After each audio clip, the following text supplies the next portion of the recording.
Where is God in all of this natural disaster?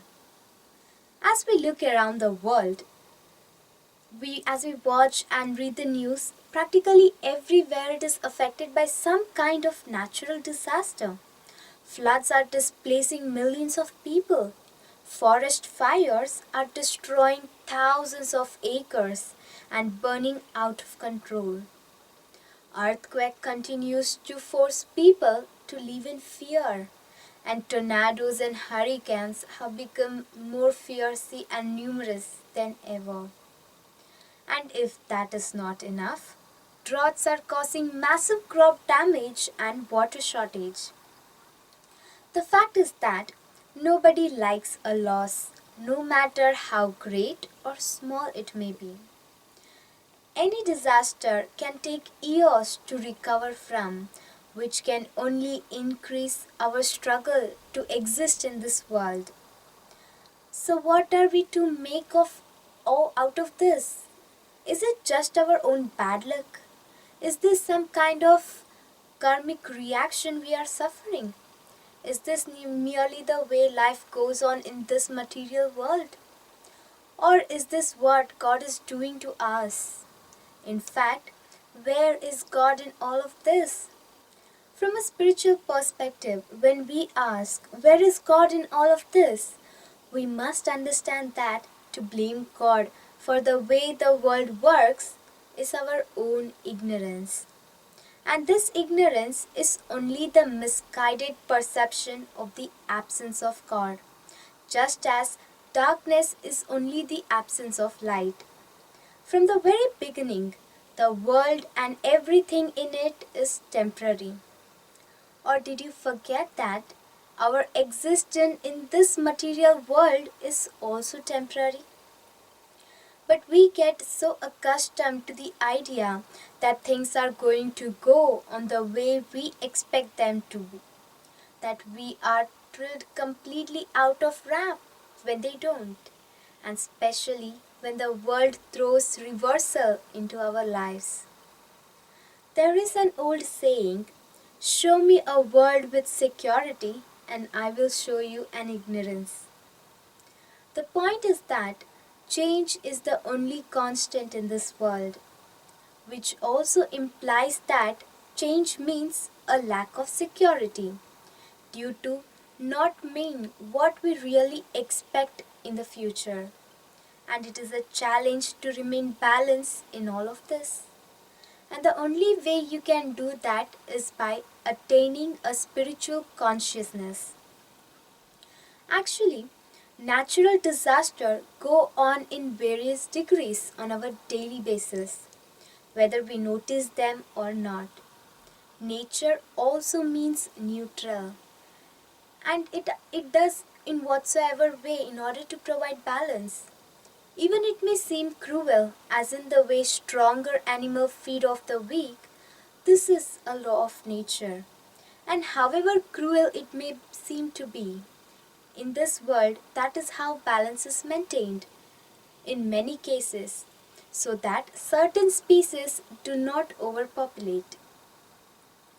In this and so many other ways, nature acts in a way to help maintain balance in this world. So when natural disaster hit humanity, it forces us to become more clear regarding the temporary nature of this world and more cooperative with that principle, whether we like it or not. Natural disaster can also provide a way to discern what is really important and what is not. We may have lost so many of our possessions, but we may still have our lives. And if we lose our life or someone we know, we again have to realize the importance of how to live with whatever time we may have, fully knowing that tomorrow is promised to no one. Then we have to share those things that in the end we are bound to lose anyway.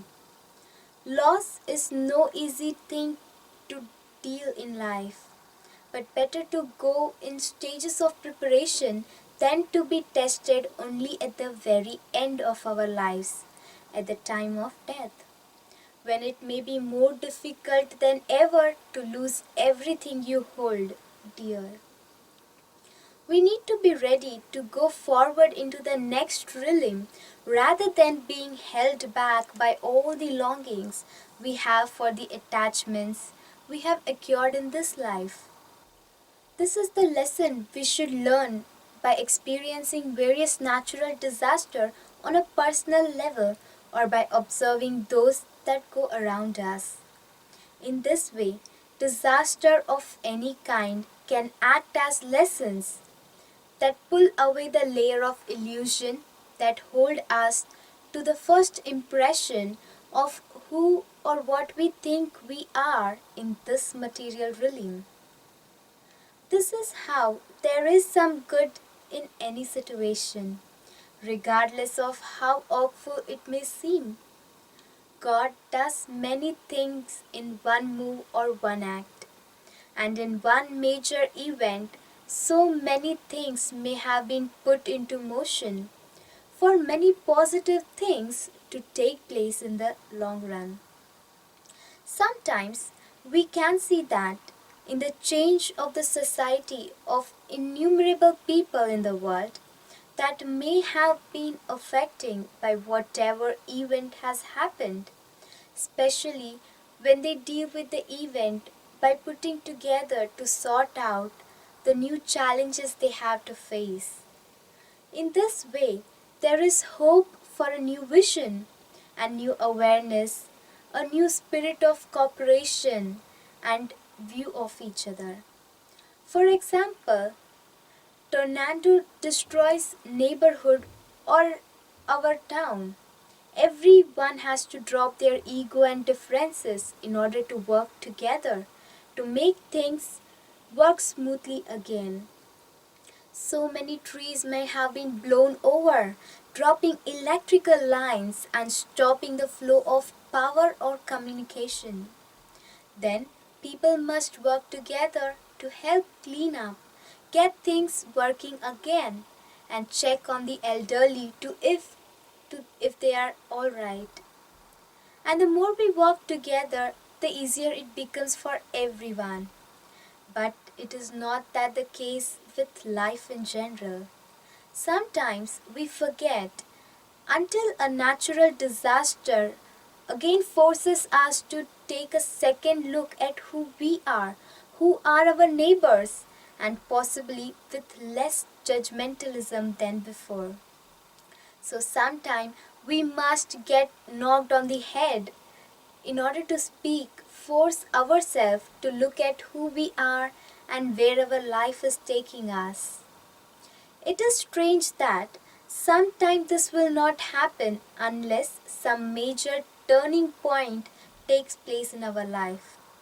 This thing shows how the world can move when we cooperate.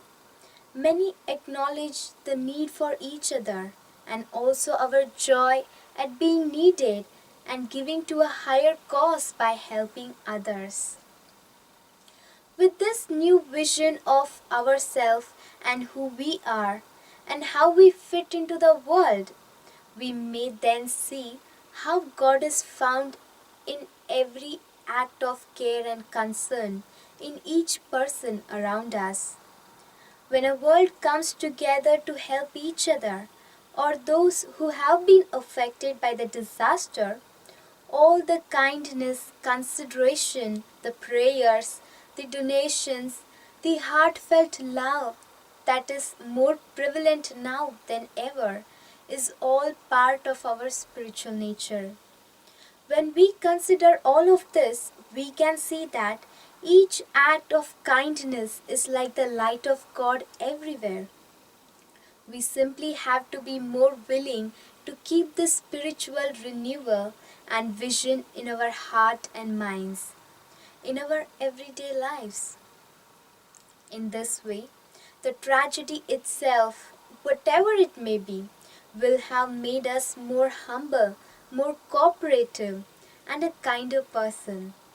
It makes us realize our vulnerability both individually and collectively.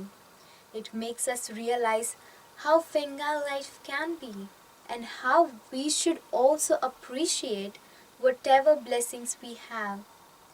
It forces reassessment of who we are, and if we learn the lesson properly, it gives us opportunity for a voluntary renewal in our spirituality. It also helps separate the superficial from what is really important. That is why we must always cling to our spiritual identity and the grace of God and be ready for anything. Regarding those who may have died, what do we do for them? We have to remember the soul, our real identity, never dies. It is eternal, so it merely moves on to another realm. Death is a source change of focus from one plane of existence to another. The legacy of those who have departed is the renewed unity found in us survivors, and the reason to work together more closely than ever. It shows the reason why we must shed our dislikes or unfamiliarity with each other. Their legacy is that this has brought us together in the mood of solidarity. It reawakens us to our dependency on God and His protection. This is the legacy of those we have lost in such situation. This is like the gift to us. Let us keep this gift precious so it does not take another tragedy or loss to again reawaken ourselves to our to know how special we all are. Let God bless and guide all those who have departed from us. However, when such disasters are related to man-made problems like the failure of nuclear reactors, oil spills and like, this is simply because things are becoming too complex and out of control, or too far away from the way we need to cooperate with nature. It is a sign that we need to change and simplify our life some action. It is like nature shaking the tree to drop the unnecessary fruits. Then we nearly have to change our vision and the values that we have to again begin to move in a right direction. Disaster or tragedies created by fanatical religious terrorism is in a category by itself, apart from natural disaster. Such events are not a display of one's allegiance to God, but a show of hatred for one's fellow men. Only because a section of society seems different or that they follow a different spiritual path. This is spiritual blindness. Let us not follow in their way of being obvious to the unity and divinity with all of us. But let us drop the superficialities and cooperate together, knowing full well that such is the way to make life easier for all of us. The desire to conquer or convert is the most divisive part there can be. And we have seen for many centuries that it has been the most cruel and destructive as they will. And has the world got anything because of it? No.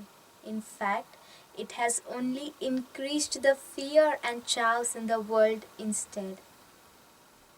Let us also remember, as we face such predicaments or tragedies, our greatest strength and development are often revealed through our most difficult challenges. Therefore, through such tests and by working together to improve things because of such difficulties, we will come even closer to see the real potential and character of ourselves. and the people involved. It will show the world the exceptional possibilities of real cooperation and understanding that characteristic. It will help everyone the unity that can come from spiritual renewal and reawakening. Let us also pray for the help from the volunteers and rescuers, those who donate much needed money to rebuild, and all who give their time and prayers to get us through this tragedy, where the light of love, hope, and upliftment shine forth and fill the world with God's grace, beauty, and power. Let everyone see the sense of living in peace and cooperation. Before we attack or criticize others, let us see our faults, which we must root out. Let us work on cleansing our own minds and purifying our own heart, and then extend that encouragement to others. In conclusion, let us offer our respect to God and let Him kindly vanquish our demon like desire for selfish or fruitive activities in this world. Please, dear Lord, appear in our heart and drive away our ignorance, so that by your mercy we may become fearless in the struggle for existence in this temporary realm. May there be good fortune throughout the universe, and may all envious persons be pacified. May all living beings become calm by practicing devotion to you. Further accepting such service, they will realize your divinity in each and every person. And this think of each other's welfare. Therefore, let us all engage in the service of the Supreme Being, Lord Sri Krishna, and always remain absorbed in thought of you. Thank you very much.